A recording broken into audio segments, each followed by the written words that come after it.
да ви честитам слободна, суверена и самостојна Македонија.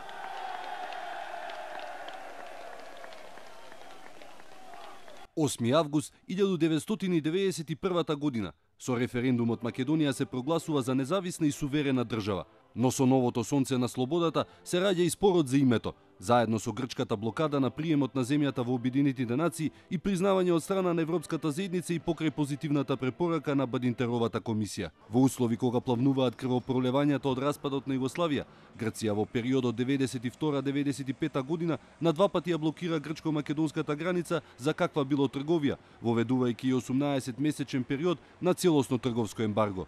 8 април 1993 година, Генералното собрание со резолуција 225 ја прими Македонија како 181-та членка на Обединетите нации, со препорака за државата да се употребува привремената референца, поранешна Југословенска Република Македонија. 18 јуни истата година, Советот за безбедност донесува резолуција 845, со која се бара забрзување на решавање на разликите, а генералниот секретар го именува Сайрус Венс за специјален представник се до 95 година. Од тогаш, речиси 24 години, до денот на својот 79-ти роден ден, оваа функција ја имаше медијаторот Метју Нимиц. 13 септември 1995 година, Грција и Македонија ја склучија привремената спогодба, со која двете страни се согласуваат Македонија да гарантира дека нема територијални претензии и да го смени националното знаме, а Грција да не го блокира приемот на Македонија во меѓународните организации. Но и понатаму, политички изолирана и блокирана во своите интегративни процеси. The name of my country is Republic of Macedonia and will be Republic of Macedonia. Thank you.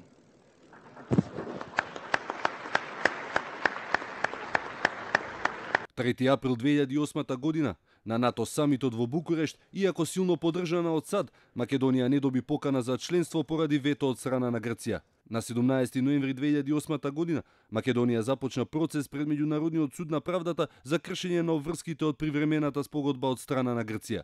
Судот на 5 декември 2011 година пресудува дека Грција ја прекршила привремената спогодба од 95 година, но и покрај тоа, членството на Македонија во НАТО и ЕУ и понатаму е блокирано.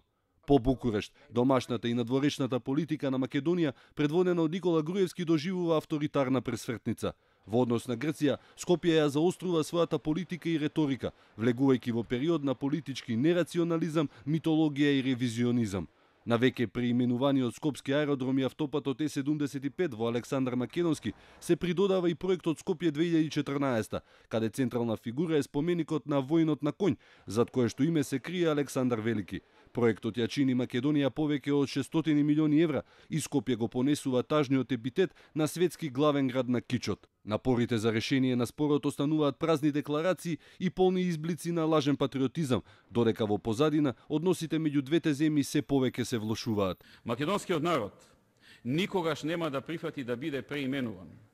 А ако ова прашање не може да се реши сега, иако ние сме најзаинтересирани за негово решавање и искрено посакуваме решение кое ќе е одржливо, балансирано и најбитно взаемно прифатливо, тогаш некоја друга генерација во поинакви околности ќе може да го реши, ама токму врз база на вредностите, позициите и принципите кои преходно ги наведов, а кои говорат за праведно и правично решение.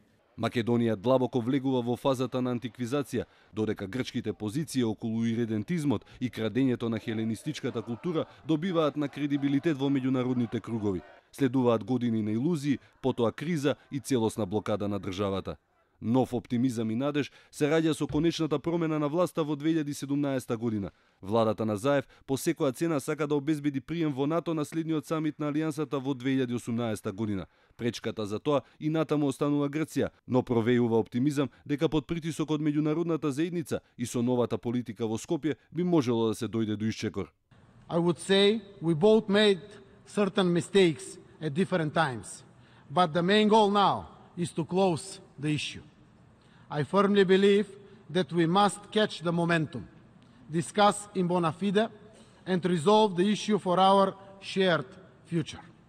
We highly value the continued efforts of the personal envoy of the United Nations Secretary General His Excellency, Mr. Matthew Nimitz, and the good offices he provides to that end.